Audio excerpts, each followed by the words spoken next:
So the first part of this is called the lay of the land, and that's essentially knowing your community. And it's worth sort of spending a little time, and this was very helpful to me, to look at, you know, the demographics of our towns. You know, we all know that our local elementary schools are having a serious demographic issue because there aren't as many kids, and they're designed for, some of them, twice as many kids as go to that school now. And that's, we have a tradition of educational excellence, but what is that, and in fact, singing the praises of small schools and small classes, but you know, when you only have 2 8th graders in a class, you've overshot that mark. And so understanding those demographics are really important because that, I mean, education is a super important issue. I talk about that all the time. Campaigns are very stressful. Like, you see people at their best and you see people at their worst. So you're working with all these people for a long period of time. You know, you meet a lot of great people. I think that's really important too. I mean, some of my maid of honor, I met on that 2010 race.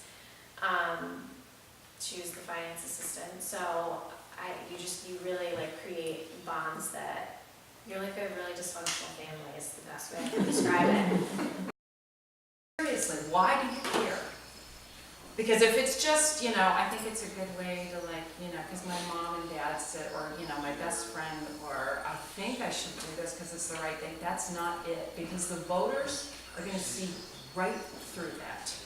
You have to be as genuine as possible. So that means connecting with whatever your inner reason for being involved is. But I think a campaign is about a record and about values. And it's also about, in this case Maria, sort of carving out her own identity and her own platform that is distinct from her opponents. So as a candidate, you can't just say, you know, he voted no and I would have voted yes. You have to explain why you would have voted yes and why that's better for your district. Make room at the table for everyone.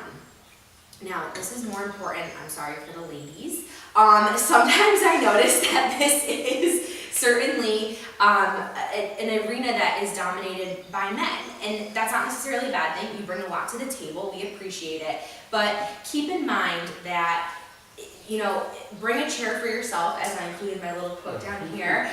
You know, bring a chair for yourself and bring a chair for others. That is so important.